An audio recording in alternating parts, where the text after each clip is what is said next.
Diamond B Sports presents the American Sports Cavalcade.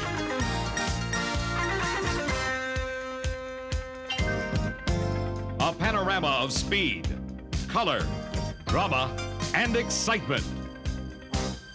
The American Sports Cavalcade. This is the Los Angeles County Fairgrounds in Pomona, California. If you listen real carefully in the occasional brief moment of silence, you can still hear the echoes of those first hot rodders who brought their roadsters and sedans to this corner of the fairgrounds for the National Hot Rod Association's first major event, the Southern California Championship Drags. There's a great sense of history here in the air on the track. The presence of the first machines to compete here in a national event and the people who over the years revolutionized the sport of drag racing can still be felt. Today, history continues with the 25th chapter of the NHRA Winternationals, the opening national event of the year. Hello, I'm Ed Bruce, and those moments of silence will be few and far between this year as the faster-than-a-speeding bullet top Fuel Dragsters, the thundering funny cars, and the super sophisticated pro stocks attack this historic quarter-mile drag strip. And two guys who have witnessed these 25 years of history, Brock Yates and Steve Evans, are all set to tell you the story of this year's Winternationals.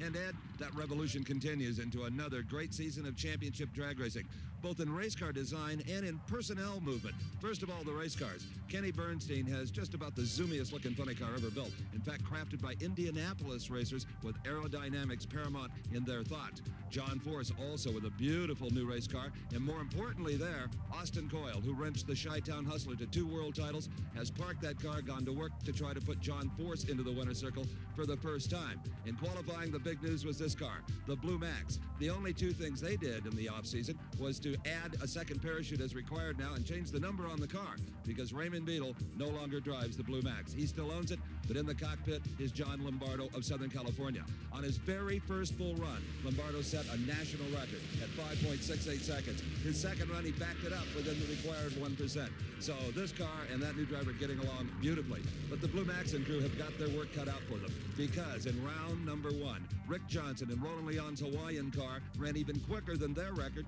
at 5.66. Lombardo came right behind Johnson with an equaling 5.66. So it is going to be a thrilling day in funny car competition. And the funny cars are not the only machines out there smashing records, right, Brock?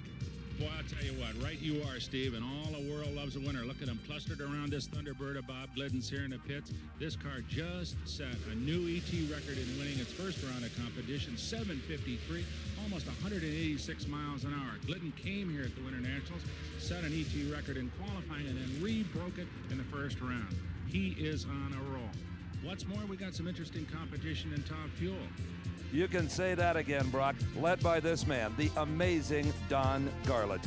A week ago today, he was upside down in the Arizona mud due to this incident. In the final round, racing Gary Beck, Garlett's wing struts collapsed. That instantly causes the car to swerve in any direction it feels like going. At one point, Big Daddy thought he'd regain control. Suddenly it swerved and rolled at over 260 miles an hour, putting him off the side of the racetrack. Everybody there said, well, Big Daddy won't make the Winternationals. They just don't know this man well enough. I arrived in Phoenix, found Garlett's personally fixing the car. I asked him, could it be done? Well, it's going to take a lot of hard work and a little bit of luck and a little help from the Lord and all my friends, and I think there's a real good chance we'll be there at Pomona. And is he ever here? Big Daddy struggled a little bit in qualifying, but did make the program.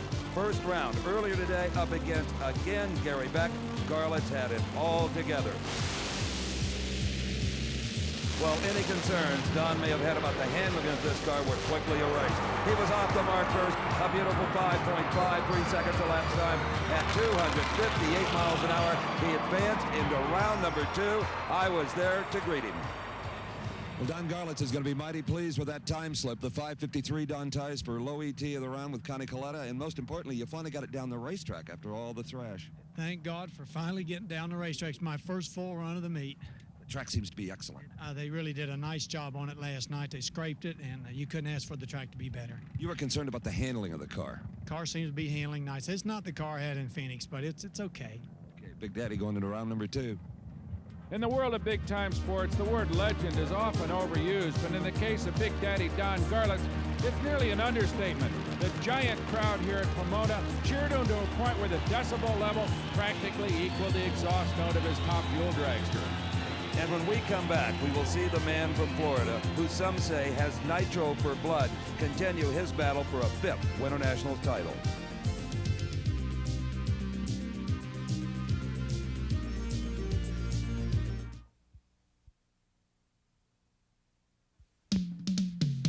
Well, he disposed of Gary back in the first round, so now Big Daddy will go up against Dick LaHaye, a man who formerly won the Winternationals, Steve Evans.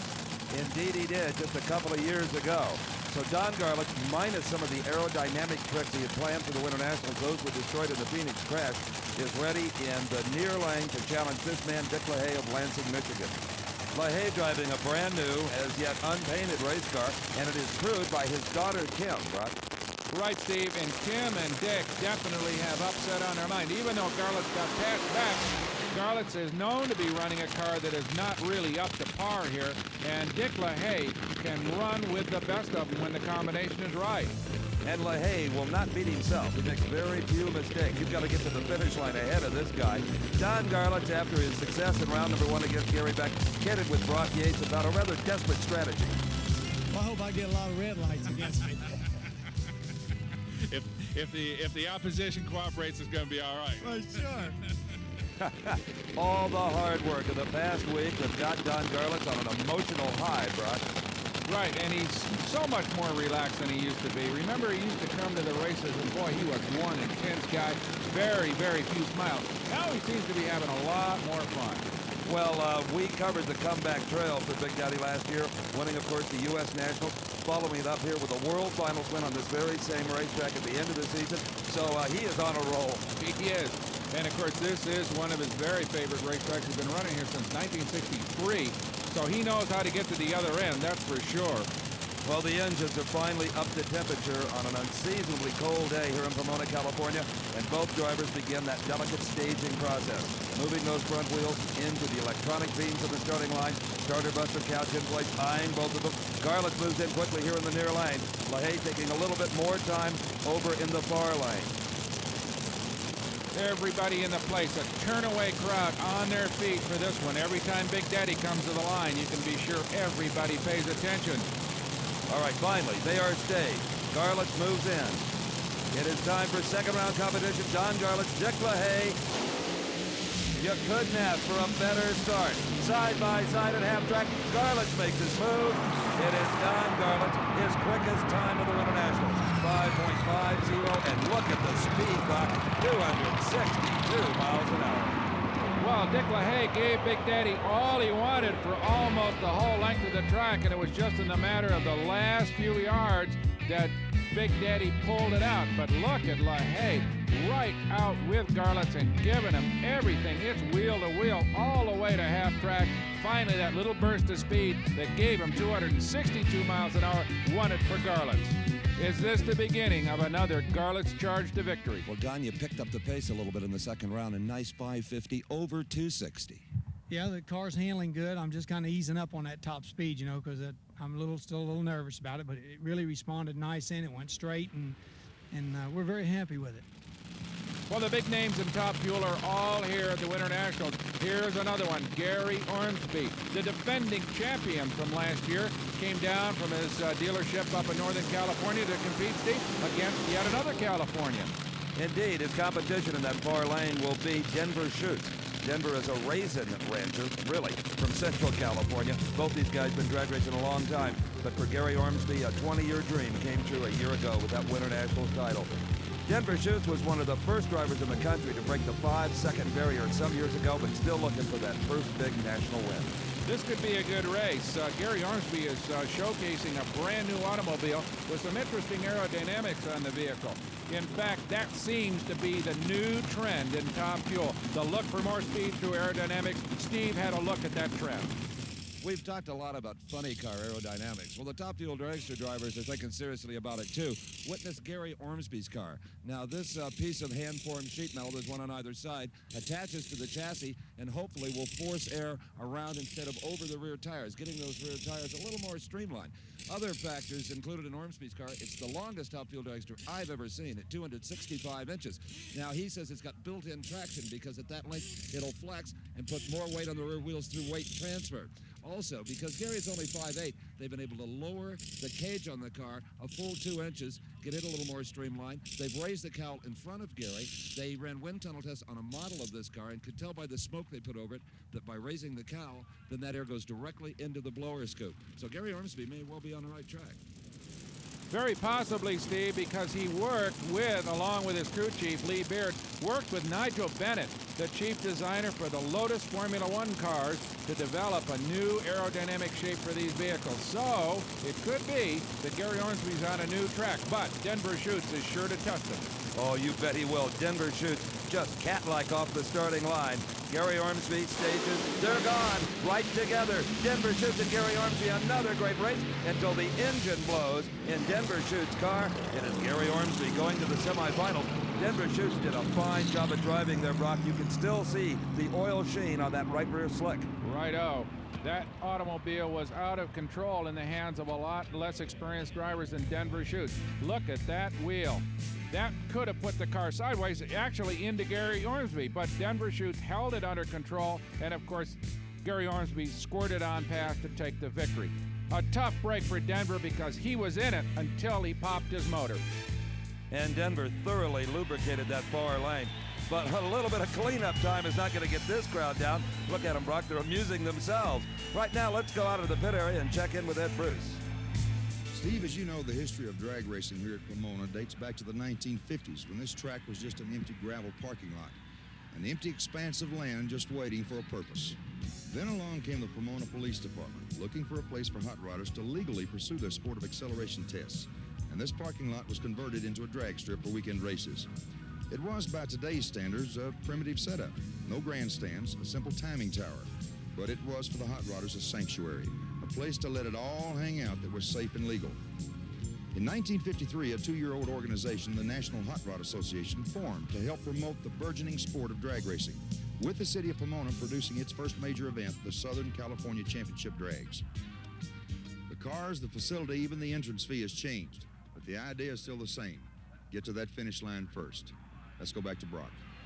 And Ed, here's a man that remembers those primitive days of drag racing. Big Daddy Don Garlits, at age 53, still the greatest star in this sport.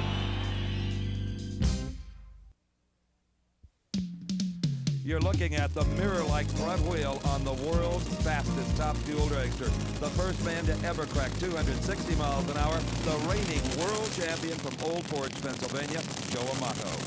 Now, what a story this guy is, Steve. Came out of the hot rodding ranks, started in the amateur classes in drag racing, on the way built himself a big business in the speed equipment parts, and went on after 3 years in Top Fuel to win a world championship. Something his adversary in this race, Connie Colletta, has always dreamed of doing, but has never accomplished. He too, though, Steve, a pioneer in the sport, dates way back to its origins, and also has made a lot of money along the way. So here are a couple of very rich players in drag racing. Well, Connie Colletta's flying service that he started on a shoestring has grown to the point that Connie just bought 2 DC-8.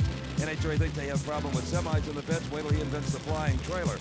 Joe Amato, as you said, in the wholesale speed equipment business, is a big one. Over 300 employees in Old Forge, Pennsylvania. Well, I'll tell you what, Steve, neither one of these guys are worrying about the prize money then. This is basically a race for honor and an opportunity to move on to the semifinals here at the Winternationals. You know, it was almost 10 years between Don Garlits' first 250-mile-an-hour run and Joe Amato's historic 260 last year. And it really came about due to the efforts of Tim Richards, the crew chief on Amato's car, who came up with that giant wing and a number of other tricks. Connie Colletta was the first to imitate the wing. He even went a full story higher. So these two guys come to the line with probably the tallest set of wings in the place, although everybody has gone to those big high wings that Amato and Tim Richards pioneered. Amato getting ready, kind of clamping down those gloves one last time as he moves into stage. This is kind of a classic confrontation in its own way, Steve. The new kid on the block versus a guy that's been here almost forever. In fact, Coletta won the Winternationals a long, long time ago in the days he was running a single overhead cam Ford racing engine. So Connie moves up quickly, as he almost always does. Amato will take his time. He's not inconveniencing Coletta. I said it's a very cool day. Little chance any of these engines are going to overheat to any great extent. Joe Amato in the near lane. He had lane choice, selected that near lane. But Connie Coletta on the far side. They inch forward. This is very, very delicate. You have to make sure you don't go through that bit. You could red light staging. They leave right together. In fact, Connie Coletta enjoyed a bit of a hole shot, but it was immediately overcome by Joe Amato. Amato, wow, 549, but look at the speed, 264 miles an hour. Boy, they're really hooking up on this cool racetrack now, Steve. 262 by Garlitz and then 264 by Joe Amato, who of course has been the pioneer in the top speed end of this sport for a couple of years now. Here is your low qualifier and the track record holder here at Pomona Raceway. That is Larry Minor of San Jacinto, California. His opponent is Bill Mullins from Alabama, who qualified at 263 miles an hour, up to Joe Amato's run, the quickest time seen here at the Winternationals. And what a racing enthusiast Larry Minor is. He owns Gary Beck's car, obviously his own, Ed McCullough's funny car, even an off-road machine. Now, Bill Mullins, a many-time national event winner in the old top gas category and later on alcohol dragsters. This is his first full season as a top fuel driver, right? Well, they're both relatively inexperienced men. Larry Minor, this is only his third season at Top Fuel. Let's go to Joe Amato after his winning run.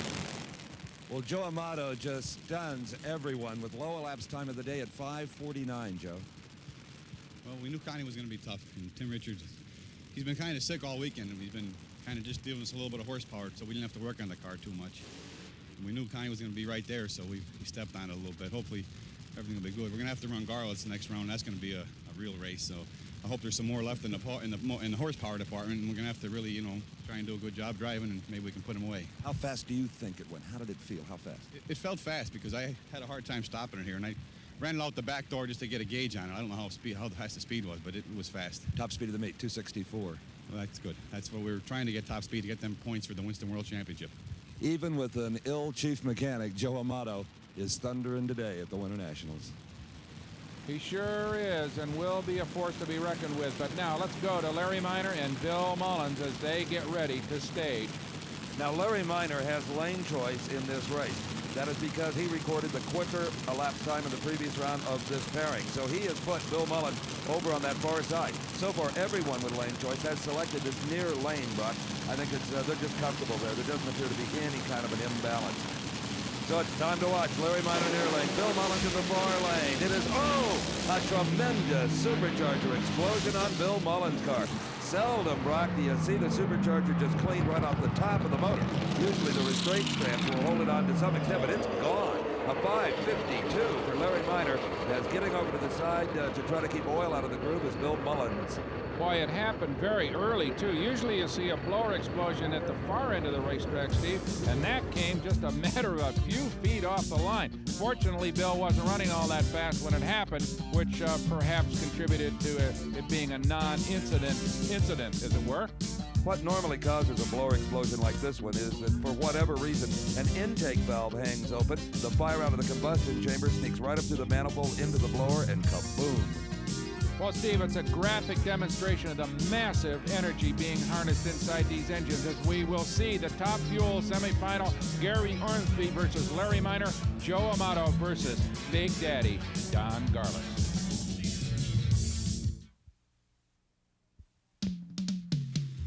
There's a familiar sight in drag racing, the traditional flip-top body of the famous and wild and woolly funny cars. That particular one of the most advanced vehicles in the business, Kenny Bernstein's new car. Earlier, Steve Evans had a chance to look at the aerodynamic bodywork on this vehicle. We talked a lot last season about Kenny Bernstein and his wind tunnel testing. Well, Kenny has finally been able to take all of that data and apply it to a one-of-a-kind Ford Tempo body. The first thing you notice is the car is a good deal narrower in the front. It's got less frontal area. It'll push less wind. Now, that is possible because they have extended the front portion of the body to the maximum legal 40 inches from the center of the wheel to the very front of the body. That also accomplished something else. With the extra room, they were able to move the fuel tank and the fire bottles forward for ballast, eliminating an 80-pound lead bar. Now, the next thing that is obvious on this car is that they have drastically altered the angle of the roof. Formerly, it sloped back very gradually. Now it drops off quickly, allowing the wind to get back here and work with the rear spoiler. The rear spoiler is a good deal smaller than a lot of the cars that have a regular whale tail because of this efficiency, and also because beneath there is a road racing style kind of semi-ground effects tunnel. So that tunnel working with the spoiler gives them the needed down pressure. Now that's really about all I can tell you about this body, because that's all they will tell me. An awful lot of secrets surrounding this car, including these louvers here. They won't even discuss them. Well, you can be sure it's not for decoration, because Bernstein, one of the most serious and dedicated funny car drivers in history, Steve. And he does not have lane choice, Brock, because in the previous round, the fellow with his roof hatch open for a little air conditioning recorded a record equaling 5.66 seconds elapsed time. That is Rick Johnson driving for Roland Leon. Now, Johnson started driving this car as just a fill-in for Mike Dunn. But the chemistry was so very good between he and the car owner that all of a sudden Mike Dunn found himself out of a job. You know, now that these cars are so sealed up due to aerodynamics, the only way to get any wind in and the smoke out is to open that roof hatch. Dale Armstrong, the so talented crew chief for Kenny Bernstein, out in front guiding him back. Kenny's biggest ever racing thrill had to be last season at the Gator Nationals, when he became the first funny car driver to ever top 260 miles an hour. Rick Johnson, he has always dreamed of having a quality ride. He's jumped from car to car to car, never really winning the big one. Oh, but the talent, Brock, is immense. Well, he certainly started to show it with the Roland Leon car, which has not had a particularly good recent history. However, over the years in funny car competition, the Hawaiian is one of the best-known names among all the funny cars. And car owner Roland Leon, Brock, in the mid-60s, won 2 top fuel titles with Don Perdome driving and the late Mike Snively. He then moved into funny cars. Butch Moss won the Winternationals for him, so did Larry Reyes. So he's got a pretty good track record at the Winternationals. Well, let's see how his new driver, Rick Johnson, does against one of the very best in this business. And there is Roland personally bringing the car to the starting line. We talked about all the tricks on Kenny Bernstein's car. There's plenty of them on this Dodge Daytona body in the near lane.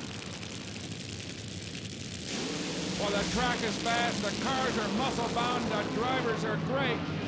This is a super race, Steve.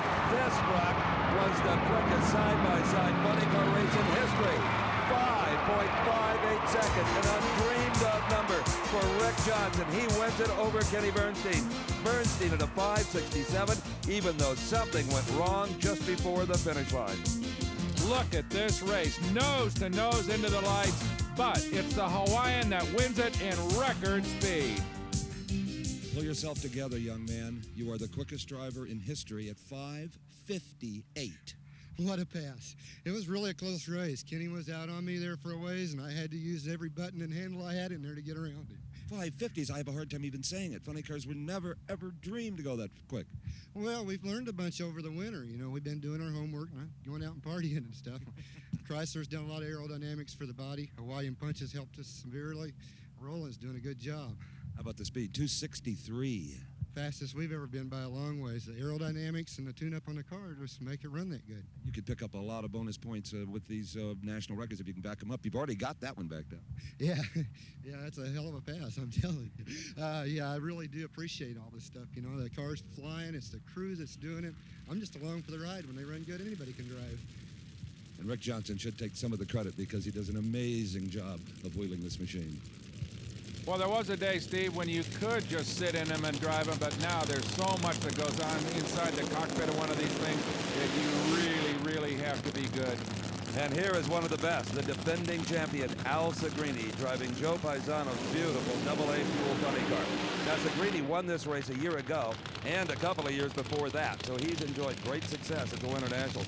His competition, call him Mongoose McEwen, Fountain Valley, California. McEwen was here for the first ever Winternationals, racing still at the Silver Anniversary event. Let's take a look a year ago at this man, Al Segrini's winning performance here at this race. It was Segrini in the green car in the far lane versus Tim Gross. The start was perfect. They were side by side. Neither driver would give an inch. Finally, Segretti's ahead and explodes into a ball of fire, forcing Gross to take evasive action. Al Segretti won the Winternationals, but most of the purse went into fixing the car. He was just fine. Well, things have changed for Al Segretti over the year. He campaigned his own funny car last year. Now he's a hired gun. Picked this ride up with Joe Fasano just a week ago. It's only a one-time deal, but who knows what kind of a relationship will develop if, in fact, he can win once again at the Winternationals. But right now, all he has in mind is to dispose of this man, the veteran, Tom the Mongoose McEwen. Always formidable and certainly a very, very real factor here at the Winternationals. Oh, indeed. And the more he races, the better he gets. I guess it's supposed to work that way, but some people say with a few years on you, you lose your reflexes. When you couldn't prove that by Tom McEwen or Connie Coletta or Big Daddy, they just get better. Well, I think experience begins to pay off. You see that light come down, that Christmas tree work so many times, it's almost automatic. But with the speeds increasing the way they have over the last couple of years, it is interesting that they've been able to lead it all the way through. So we've got a member of the real old establishment, McEwen, going against a guy who's also been around a couple of years, Steve. And he comes into this race with great confidence. It's been so very, very good to him. Tom McEwen will be the first to stage in that far lane. His home just about a half-hour drive from Pomona Raceway. Al Segretti's come a long way from Massachusetts. Segretti in the near lane, McEwen far lane. 6,000 collective horsepower. They are off right together. Neither man with an advantage. They stay together, glued together. It is Al Segretti with the win light. And thank goodness for the electronic finish line judge. Segretti wins it by 100th of a second. What a race. All the way, side by side. Nobody had more than a couple of inches at any point in the entire quarter mile. That's Segretti in the near lane, seemingly pulling out just a little bit right there, and that was the only advantage he enjoyed for the entire race. He wins it. Very, very close, very good race.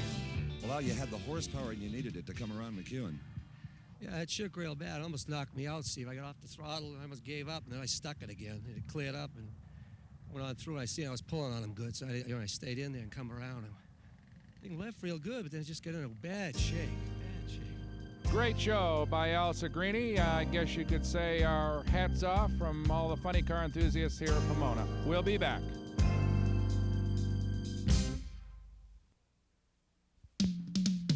No more legendary funny car in the sport of drag racing than the Blue Mac. Going back years ago to the days that Harry Schmidt owned it, Richard Clark drove it, then under the leadership and guidance of Raymond Beadle to 3 world titles, and now with little John Lombardo in the seat, who has equaled the world record for the class here this week in his very first outing. So many great stories about Raymond Beadle and the Blue Mac. Who can forget a few years ago when in the semifinals he blew the roof right off of the car. That didn't stop him. They cut the roof off of Kenny Bernstein's car block and laminated it on. Sounds like a classic Beetle story. All right, let's go to this race. Ed McCullough, one of the hired guns in that formidable Larry Miner stable. Remember, he's got 2 top fuel cars and the funny car here at Pomona. Little John Lombardo won the World Finals. Steve talked to the racing legend he replaced in the Blue Max. The pressures of business, is that why you've retired? Yeah, that's primarily it. You know, I have the Grand National team and then a sprint car team with Sammy Swindell, and I haven't been that involved with my other racing, and I want to be, and I'm getting more and more involved with my other businesses. Thanks for all the thrills over the years, Raymond. There's been many of them. Thank you, Steve. Glad you're part of them. You sure were, Evan.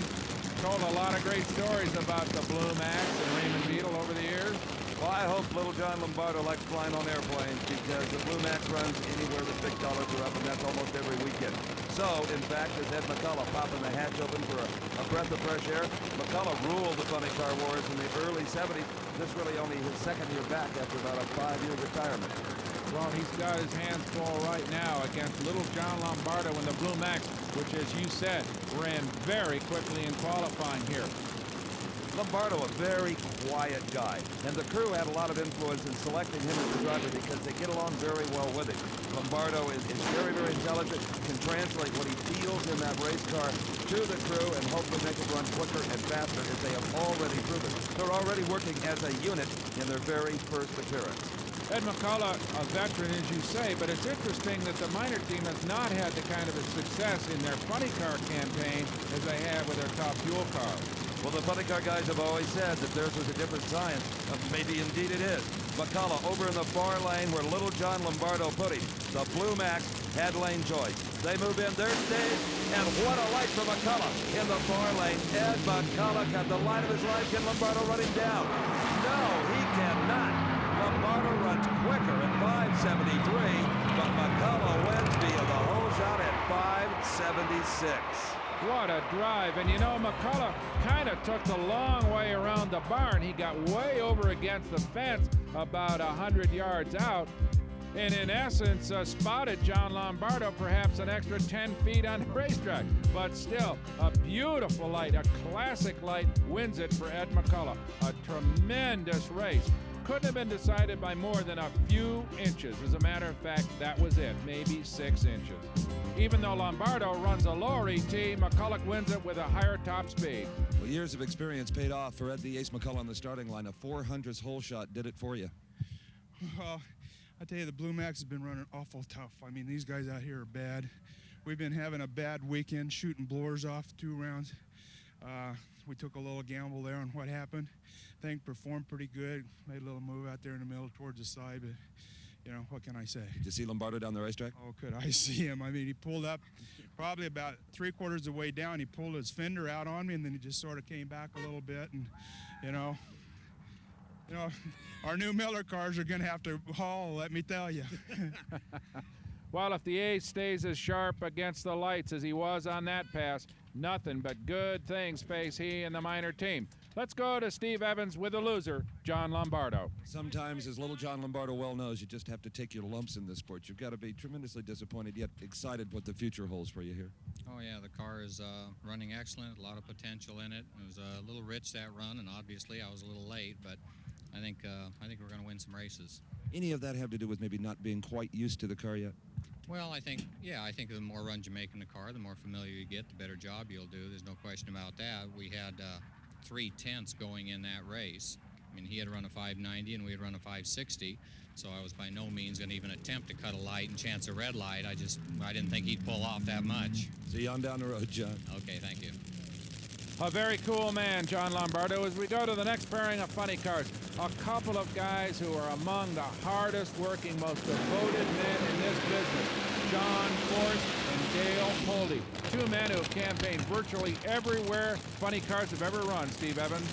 Boy, you called it, Brock. They have clawed their way to the upper echelon of professional drag racing, and now both of them wearing the corporate signatures that means they've got, finally, the financial support they need to be a world champion. John, brute force, Bellflower, California, up against Dale Pulley, another Southern California native. In fact, Pulley goes back to the days of Mickey Thompson. He was driving a funny car when he was 19 for Mickey Thompson.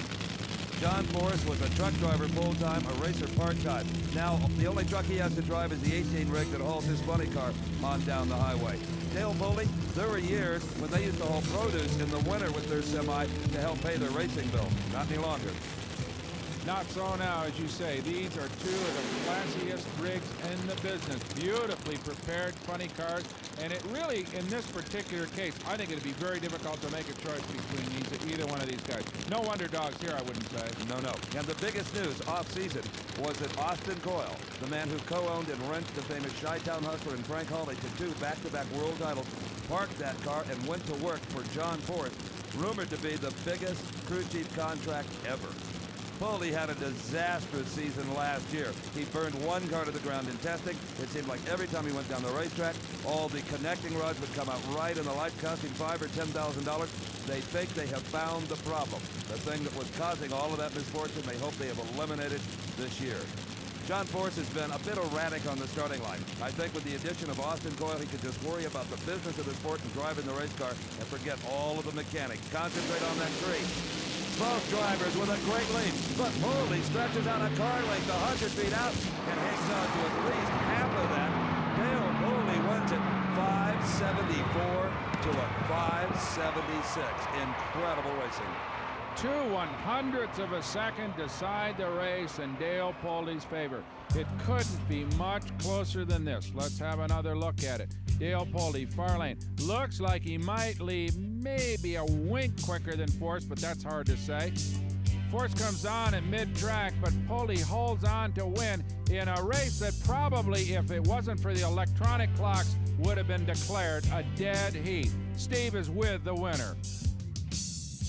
Well, after all the bad luck Dale Poldy had last season, it's good to see you down here going into the semis. A 574 to a 576. Boy, I'm glad of it. Boys all worked hard the last round. We broke a rod and went through a tire, and we barely made it up there for the last run. Had a real good crew up there helping us. You had to change engines? Had to change engines, had to put a different set of cylinder heads. That was just we only put some alcohol through it and warmed it up and stuck it in line, so we're happy. A little bit of a Hail Mary approach on that one, huh? You got it. So. Hey, Dale Poldy goes into the semis by a whisker. A whisker it is, Steve, and a great pairing it's going to be. Ed McCulloch and Dale Poldy. Poldy has lane choice. The other pairing, Al Segrini versus Rick Johnson in the Hawaiian. Now, let's go to Ed Bruce in the pits. Brock, I'm sure you know from your own experience that between 1955 and 1960, the National Hot Rod Association sponsored only one event, the Nationals.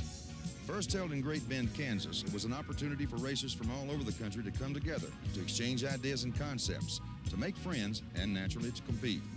Then in 1961, NHRA sponsored its first West Coast national event, appropriately named the Winternationals. By 1961, the facilities had grown. Temporary grandstands now lined one side of the track, allowing spectators a view of the entire quarter mile.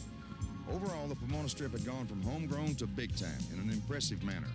That first Winter National saw a great potpourri of competitors, including Jack Chrisman defeating Tom McEwen for the top eliminator title, and Mickey Thompson winning the middle eliminator title in a Pontiac-powered dragster. Other champions that day included Dick Manns, Johnny Loper, and Don Nicholson. There's a line of people waiting here today who would like to add their names to the roll of winners of the Winter Nationals. Let's go back to the action. Steve? And these days, Ed, there's as much action in the pit area as there is out on the racetrack, as world champion Joe Amato puts the finishing touches on this big supercharged Hemi racing engine. And it better perform, because he will be up against Don Garlits in the semifinals. We'll be back with those Top Fuel semis.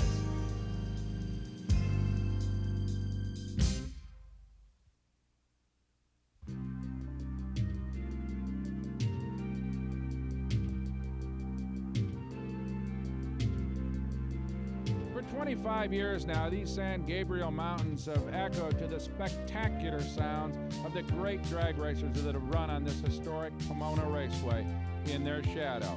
It was in 1980 that the driver in the near lane staged one of the most spectacular races here in the final.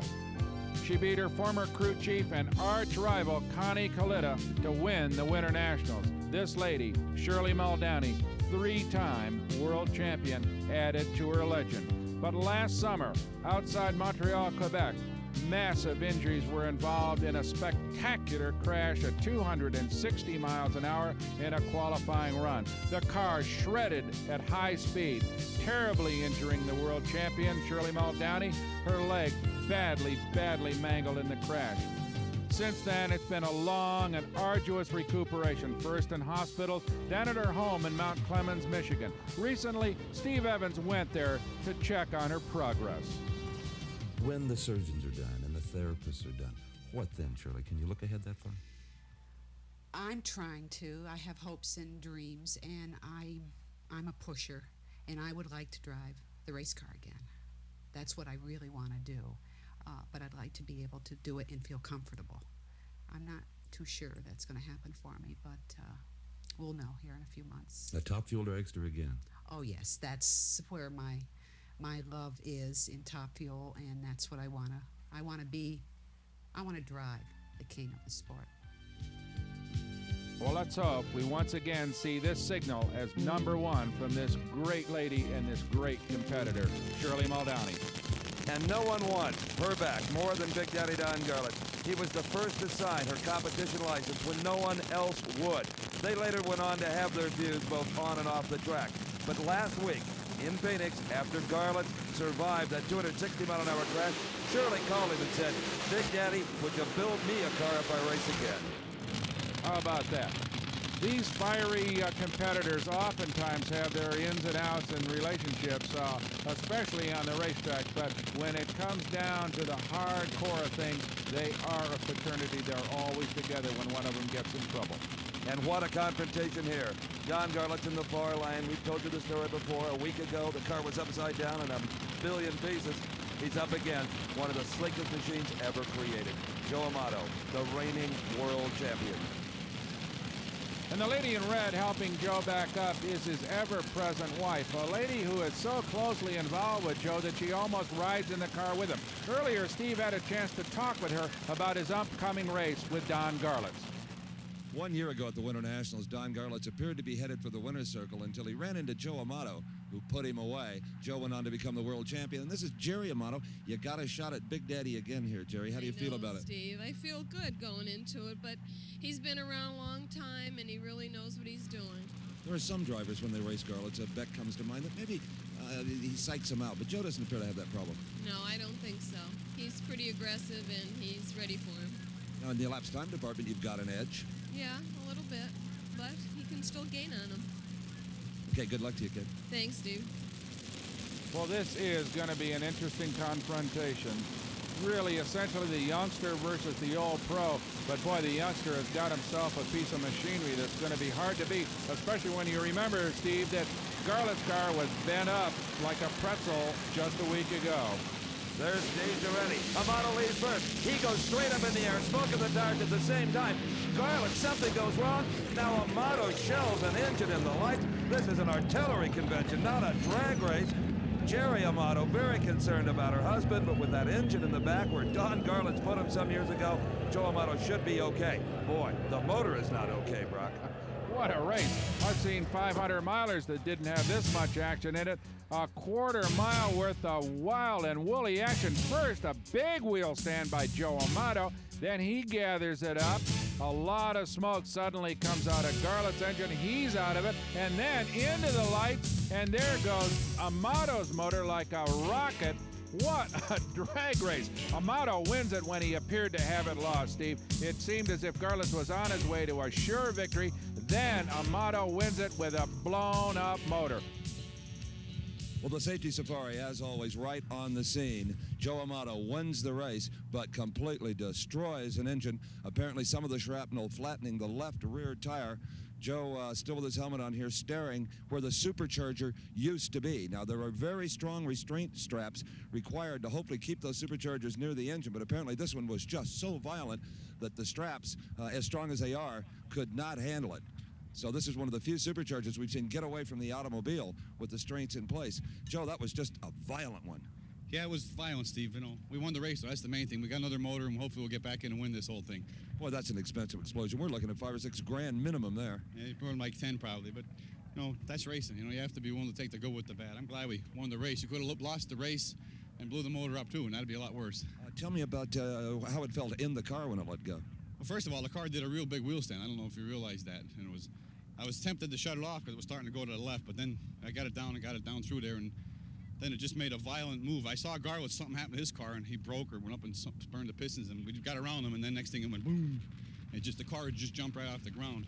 My main objective then was to get the chute out and get it stopped, get the fuel shut off, and just try and stop in case there was something really bad went back there. But it all stopped pretty good. All the safety stuff worked. Well, you did a fine job of driving, too. Wow. Well, I'll tell you what, Joe Amato could write a small book about that particular race. Well, all kinds of action, Steve. One of the darndest ones I've ever seen, Brock, and the biggest single fire in a blower explosion in the history of this sport. I assure you, that was just incredible. Well, that's the last, unfortunately, we'll see Big Daddy Don Garlits. Joe Amato, of course, will be back. Now, let's go to the next pairing here. Top Fuel semifinal, and it's going to be a good one. The quickest driver of the event, Larry Minor, at 5.40 seconds as lane choice. He's closest to our camera. In the far lane, the defending champion, Gary Ormsby, Auburn, California. The brand new car debuted here with a lot of interesting technology. Ormsby and Minor. Interestingly, though, we've seen a trend this lane nearest the camera where Larry Minor seems to produce winners. The other guys will run very quickly, but the winners seem to come from this end. Not this time, though. It's going to be Gary Ormsby. He runs it out at a good, solid 5:57, 257 miles an hour to go on into the finals against Joe Amato for the second year in a row. It started all even. Minor and Ormsby out together, but then Larry Minor up in smoke, and that's the end of it. Too much power. Ormsby on to win. Well, here you see the two combatants in the final round of Top Fuel. Joe Amato overlooking at this man Gary Ormsby's cars, and he wished his engine looked like that instead of the supercharger on top of it. Gary Ormsby at 5.57, and Gary, your second Winternationals final in a row. You won it last year. Can you do it again? Well, we're going to do our best, Steve. You know Amato's got a fresh engine for that car. He will not be easy. This will not get him down. No, I don't think that'll make any difference. He'll put another engine there, probably just as good as the one he's got. But I think we're in pretty good shape here. We finally got it to leave without shaking me to death. You know, it's cooling off, and historically, this track is not as good in the final round. That's true. Of course, we're familiar with it from last year, and hopefully we can make the same corrections to get us down here without shaking, or get us down here first this time. You certainly did do it last year. So his crew chief, Lee Beard, will indeed have this car ready. Well, there you have it. Ormsby versus Amato, with Ormsby having the lane choice. And right now, the final applause for this man, Big Daddy Don Garlits.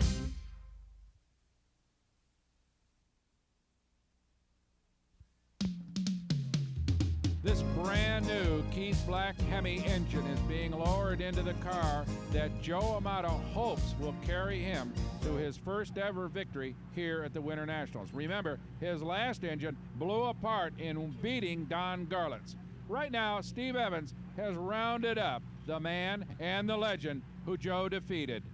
Well, considering that a week ago to the hour, Don Garlits was upside down in his race car in the Arizona mud, this has still been a pretty productive weekend.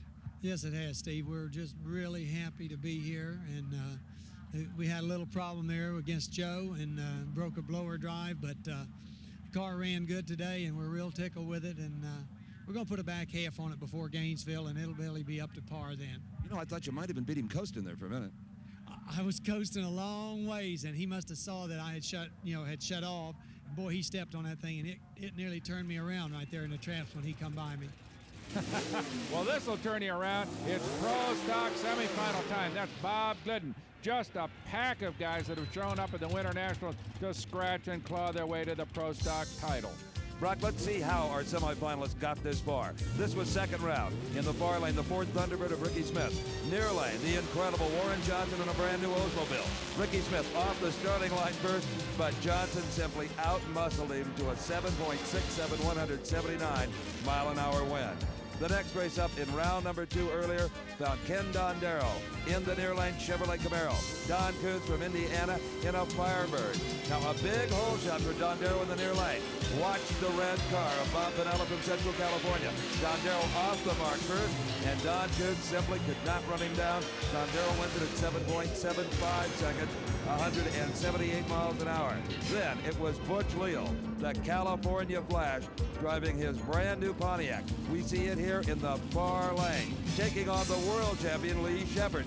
Leal had some problems in the tech inspection area, only got one qualifying run, but look at this. Through great driving, Butch Leal eliminates the world champion. Leal with a hole shot win at 7.69 to Shepard's quicker 7.66. Then it was time to again see the world's quickest driver. Bob Glidden had run 7.53 earlier. Here he's in the far lane on his Ford Thunderbird, up against Gordy Rivera in this beautiful Camaro. Now Rivera, fearing Glidden's incredible elapsed time, was a little over inches on the starting line. Here you see him move too quick. Bob Glidden wins this race via default and moves into the semifinals. Now we'll be seeing Bob Glidden, Whiteland, Indiana, 5-time world champion, up against the lightning quick Ken Dondero. Boy, can that man drive. The other half of the semis, Warren Johnson's Oldsmobile versus Butch Leal's brand new Firebird. Well, this is what they love about Pro Stock. Not only their favorite drivers, but their favorite car makes. And this one is a classic confrontation, Ford versus Chevrolet. Dondero in a new Camaro, beautiful automobile. There is Bob Glidden in that famous blue and white Ford Thunderbird. An automobile he had some problems getting dialed in when he first switched to it, but now he has got it hooked up. Running like a train. Well, the driving talents of Ken Dondero, coupled with the tuning ability of Bill Grumpy Jenkins, make the Bob Pinello-owned Camaro a threat every time it goes to the starting line. Now, Glidden has a big performance advantage. He knows that. But Dondero is so good on the light that Glidden dare not be complacent. It was Dondero up first, but not for very long. Look at Bob Glidden in the far lane. He just demolishes Dondero with a 7:59 at only 171 miles an hour, meaning he got off the throttle early. 500 cubic inches of Ford power pulls it out. All right, here comes another master in the lights, Butch Leal. Indeed, Butch Leal, a former Californian, now based in Blacklick, Ohio. This is a brand new car debuted here at the Winternationals. He's up against another brand new car, Warren Johnson's Oldsmobile. Brock had a look at it earlier. For a lot of years now, Warren Johnson has been facing a big handicap in pro stock competition. His Oldsmobiles, but big, wide cars, a lot of frontal area, about as aerodynamic as barn doors, some people say. But now, Warren is back with a brand new model Oldsmobile. It's a Calais, very much narrower, shorter little automobile. And now, right now, he's in the forefront of aerodynamics, a handicap that he's faced over the last few years. So Warren Johnson, nice, clean, neat little Oldsmobile, ready to go pro stock racing this year. Well, here it's set in the far lane with Butch Leal in the near lane. Leal has done an amazing job with all the problems. Now Butch Leal makes a mistake. He red light. He might have been staged just a little deep, not having the run out he would have liked. But anyway, the red light glows on the tree. Warren Johnson saw it. Doesn't even bother to pull his parachute at 179 miles an hour. The Oldsmobile's got a good set of new brakes on it, I can tell you that. Here, now look again. Watch the white car to the left of your screen, and you see Leal left before the yellow light even went out. So he got caught with his hand in the cookie jar. So the Pro Stock final is set. Bob Glidden for Ford and Warren Johnson for General Motors. And here in the top fuel pit area, Joe and Jerry Amato together packing that all-important parachute. But the crew has still got a lot of work to do to get this engine ready to face Gary Ormsby in the top fuel final. It's funny car time here at the Winternationals in Pomona, California. I'm Brock Yates along with Steve Evans and Ed Bruce. And the man inside that beautiful black funny car is Al Segrini. And what a challenge he faces. That is the fastest funny car in the world. Rick Johnson on board. Steve Evans talked with its owner, Roland Leong. Roland, I'm told that you thought your car had run 568 when you got down there, not 58, and you were stunned when you heard the real number. Well, my eyes are getting bad, and when I'm getting a little old or something. But I thought it run 568, and we beat Bernstein with a 567, and Rick did a hell of a job by leaving them until I got down there, and they said it run 558, and I couldn't even believe it. Without revealing any speed secrets, which you wouldn't anyway, is there one particular thing you've done to this car to wake it up like this, wake everybody up? Well, on something like this, there is never one specific thing that makes it go that good. Just a whole bunch of little things. What I'm really happy for is that the engine's not eating itself up. We're going through the lights clean and dry. We put 8 pistons back in her, and we're ready to go again. Ready to go again, I guess, with Rick Johnson having a 558 notch in his gun. He's going to go against Al Segrini, who, remember, disposed of Tom McEwen in one of the closest races we've ever seen. Yes, but not a very quick ET on that race. Only a 590. Segrini has to have found some power. Look at this. Segrini staying right with Rick Johnson. Johnson looked like he had to get off the gas pedal for some reason. Al Segrini in a major upset, and they found some power. 579, 253 miles an hour. Boy, you could always expect the unexpected in drag racing. If there was anybody that had to go into that race as a favorite, it was Rick Johnson. And here's the other half of the semifinals. It'll be Ed McCullough versus Dale Poldie. Here we see Poldie's car idle into the water to perform the ritual burnout, get those tires hot, put some hot sticky rubber down on that racetrack. This could be an explosive semifinal race. Meanwhile, down at the far end, Brock Yates is caught up with the world's quickest driver, Rick Johnson. The racetrack's starting to cool off pretty good. Do you think that was a factor? I don't think the actual temperature of the racetrack has that much to do with it. It's getting a lot of rubber built up on it. It's a real touchy racetrack right now. I kind of think we made the wrong choice on lanes. We had lane choice. The guy in front of me went out there and did basically the same thing, but didn't catch it quite as quick. I caught it, just couldn't quite catch up with him again. Well, we're sorry you went out, but I'll tell you what, you had him romping and stopping in the stands so far today. Great. Oh, yeah, after the performance the car had this weekend, we'll be all right. Great race. Like to do a little get better, and one of these days we're going to win one of these things. You sure will. Congratulations. We're sorry you lost. That's okay. Thank you very much. And now let's go to Steve with the surprised winner, Al Segrini. For the second year in a row, Al Segrini goes into the Winternationals final. And Joe Paisano's car, you had to be a little worried racing the quickest car in the world. Oh, yeah, but I've never seen anybody win a race down that other end. You got to get to these lights first to win. And, boy, Joe's prepared a great car. He's got a brand-new engine in the car, the JP1. I'm really tickled with it, and I'd really like to get him an Oscar. He's never been on the National Event Winner's Circle. He's really been down. He's had a couple open heart surgery, and I really want to get him an Oscar for that man. Well, I think we can do it here. You made very well. Al Segrini, can he make it 2 in a row? We're not talking about the movie star type Oscar. We're talking about the trophies the NHRA offers to the winners of major national events. The nickname among the racers, an Oscar. Indeed it is, Brock. Here is Ed the Ace McCullough, the Oldsmobile-bodied car of Larry Minor. McCullough won the Winternationals way back in 1972. His opponent here, Dale Foley in the far lane, he won this race in 1980, but this is his first final round appearance since 1983. So Foley and McCullough, a good matchup. McCullough left too soon. You remember that great hole shot he had in the previous round? Well, he leaned on the tree a bit too hard this time. Dale Foley just shuts it off to save the parts and pieces.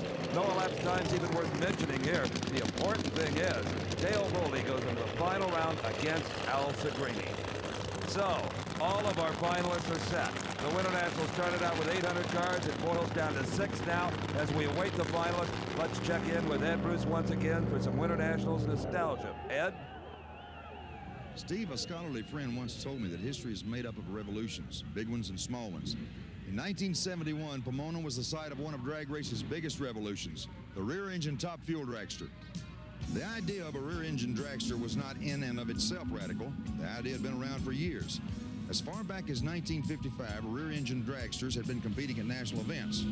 What was radical was the combination of the car's designer and driver, Big Daddy Don Garlits, and its performance, record-setting.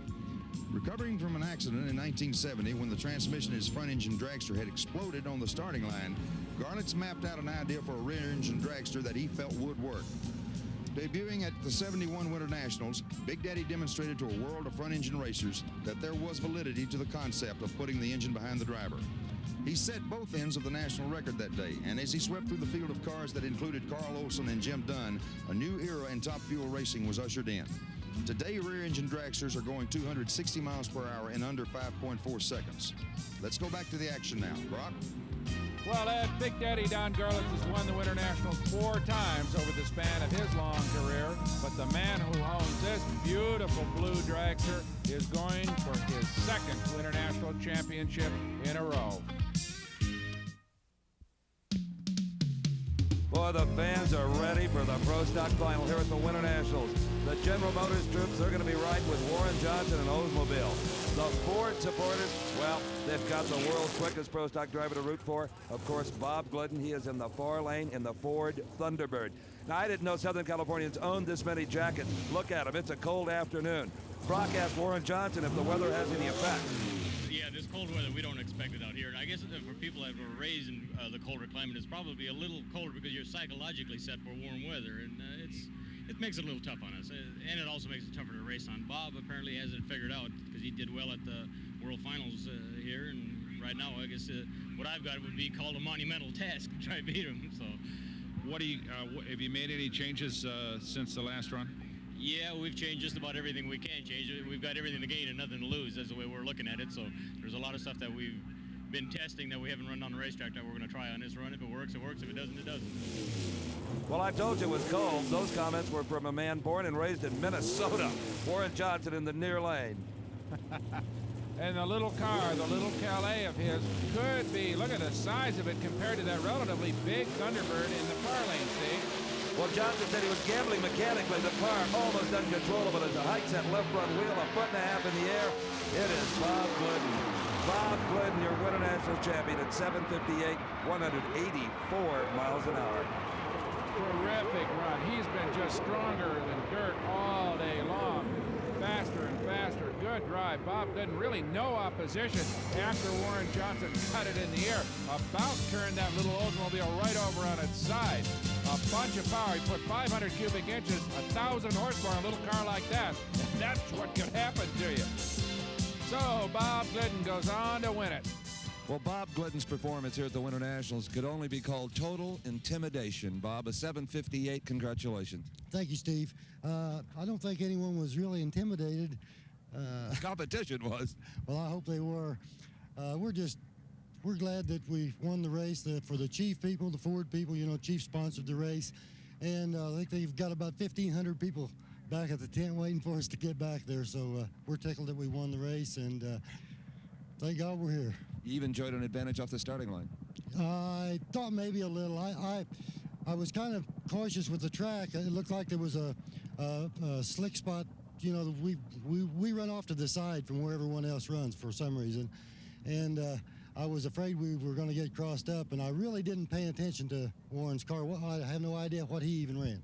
He was all over the racetrack apparently, but congratulations to you and Etta and the kids and the whole gang. Thank you very much, Steve.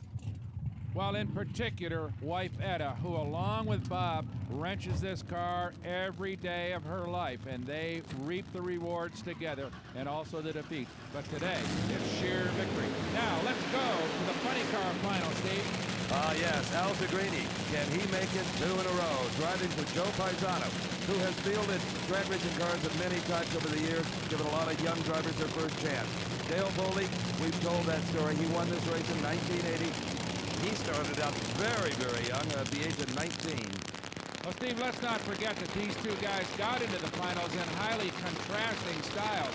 Al Segrini put away Rick Johnson in a surprise upset. Johnson, of course, having the fastest car in the place, the fastest funny car in the world, for that matter.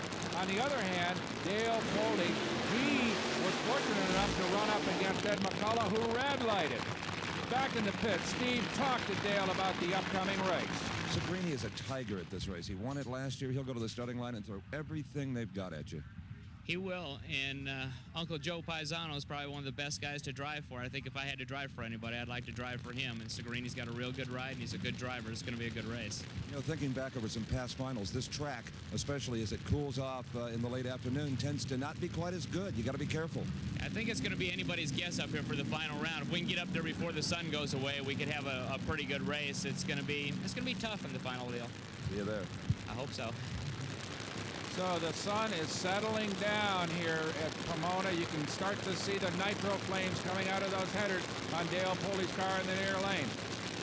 1,800 pounds of fiberglass and steel in each lane. Two-speed transmission, a beautiful start. But look at Al Segrini. He's headed for 2 in a row. Al Segrini explodes. Segrini coming over in Foley's lane. Foley drives away from him. It looks like the 4th of July in Al Segrini's lane. For the second consecutive year, he wins the Winternationals in a ball of fire. And here he comes like a jack-in-the-box. Out he pops, and that's exactly what the NHRA requires that escape hatch for, as one of the safety safari crew comes over to see if Segrini is all right. He apparently is. He is a winner here at the Winternationals. He got his car owner the Oscar that he had hoped for. I think right now Al Segrini is thinking more about the two of these drivers being okay than he is about any victory. That may not have sunk in yet, but boy, did the crowd roar when they saw Al Segrini come out of that car unharmed. Let's look at it one more time. Segrini does have the race in hand, actually, before the big explosion.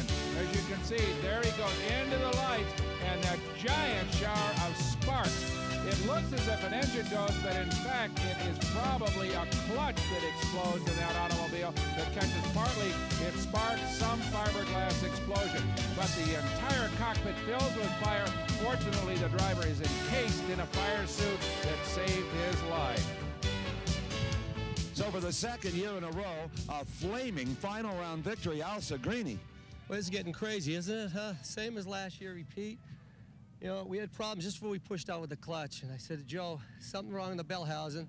I did the burnout, and I stayed, had trouble getting a reverse. I knew it was dead. I said, well, I'm going to have to gamble. And I pedaled her one time and got back in it, and then just for the lights there, it went again. This is getting crazy. I know how badly you wanted to win for Joe Paisano. You have done that, my friend. You got awfully close to Pulley. Was there any contact there? No, I seen his fender. See, I was on fire there. I couldn't see. And then out of the car, I seen his red fender. That's why I went back over to my lane. All right, let's clear this area. We got more cars coming down. Congratulations again. Thanks, Steven. All right, he does it. Second year in a row for Al Segrini. Now, the question is, can this man, Gary Ormsby, repeat as well in Top Fuel? Strapped into his Top Fuel Dragster world champion, Joe Amato. He will face off with defending Winternationals champion, Gary Ormsby. Ormsby trying to make it 2 in a row. Now that's a Top Fuel final to be proud of, Brock Yates. It sure is, as we get a look down that long nose of Gary Ormsby's dragster, one of the very longest wheelbase cars in the business. And a brand new one, as we said earlier. The engine fired up on that automobile. He's ready to go. Nigel Bennett from Lotus, I don't think he's here, but he's got to be interested to see how his first effort in drag racing will turn out in a championship run. And I don't think you've seen anything yet from the Gary Ormsby car. Lee Beard, the crew chief, tells me that by the second race of the season, the Gator Nationals, it will have a ground effect tunnel. Look at that flame come out of those headers. You can begin to see the nitro burn as the sun begins to set here in Pomona, California. Another comment on the Ormsby car. After the Shirley Modani crash, chassis builder Al Swindle, who built Shirley's car, built this car for Gary Ormsby in a different construction. It's kind of a monocoque center section that hopefully will protect his legs should he be involved in any kind of an incident. And you know, Brock, it just dawned on me. These two guys faced each other in the Winternationals finals last year. So an element of revenge may propel Joe Amato down the old racetrack because naturally he lost to Gary Ormsby last year. As his wife, Jerry, traditional role of guiding her husband back into the starting position. Now, Joe Amato, like Gary Ormsby's car so much, he has ordered one from that chassis builder to take delivery for the Gator Nationals. So they're going to ultimately end up with almost identical cars. Well, everybody taking a little bit of extra time to warm those engines up. As you can see, it's gotten plenty chilly here. Unnaturally cold for Southern California this time of the year. Certainly didn't hurt the crowd, did it, Brock? They had to close the gates 10 minutes after the first round started. Couldn't let any more people in. Bundled up, they are. Could be ready to go to the ski slopes up on the mountain. Look at that fire. If you get near one of those motors, you'll stay plenty warm. I'll guarantee you that. Indeed, that is Gary Ormsby's car, and they have got probably close to 100% nitromethane. Ormsby is ready. Amato is ready. It's Ormsby with the early advantage, but here comes Amato, the header flames licking at the wing. It is Joe Amato by an even car length. Tim Richards and crew, they love it. Revenge over Ormsby. Right you are. Joe Amato turns the tables on Gary Ormsby, a 5:55, a solid 261 miles an hour to win it. Watch this. As you said earlier, Gary Ormsby out just a wink earlier, but here comes Joe Amato. Raw horsepower, a perfect straight drive down this Pomona quarter mile to drive in on to victory. It was a textbook run by both men, but it was a question of raw horsepower on the part of Joe Amato that brought him his first Winternationals win. What a day, says Joe Amato as he climbs out of the beautiful candy apple red Top Fuel Dragster. The reigning world champion looks back at the engine, a little oil, but at this point, who cares? Well, we're better than last year. Last year we blew 3 motors up here. Only one this year. Yeah, boy. That's Tim Richards, and I like to thank all the guys that helped me. Boy, they did a dynamite job. My crew, you know, we came out, we blew everything apart. You were over there watching us. We had to go from scratch and build an injector, and, you know, it's a credit to the crew, and they just did a dynamite job, you know, and I didn't let them down and get a good light on them. I think I left on them, and it was a close race. Seldom, when you have to thrash that hard and change engines, does it pay off, as you well know, but it certainly did for you.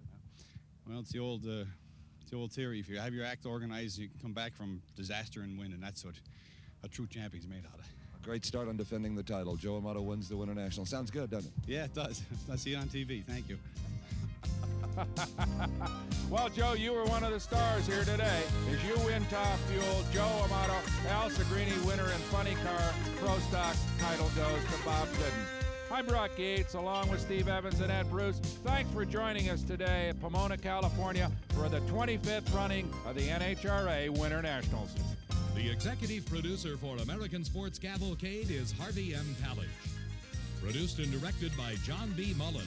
Promotional consideration provided for and a fee paid by the Style Auto World Championship Team, the nation's premier source of fast lane fashion. Style Auto, the champion's choice for the style of your life.